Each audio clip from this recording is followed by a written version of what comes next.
Of all the things I yearn for the most, it's freedom. Freedom of my time, and yes, financial freedom. When I think of freedom in both these lanes, my body actually responds.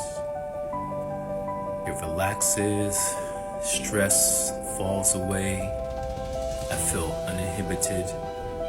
It's great. When you think of freedom, how do you respond? Do you feel the same or a similar way? And if you don't feel the way freedom feels on a regular basis, isn't that an indication that you're living the wrong life, the life you should not be?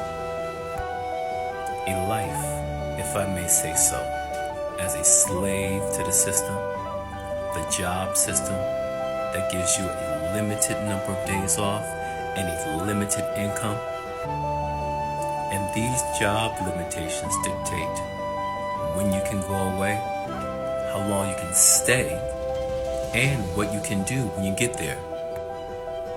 Change things now. It's time.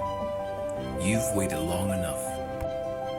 If you agree, click like and follow. Also, click the link in my bio to start an online business and join me in the quest for freedom. We can do this.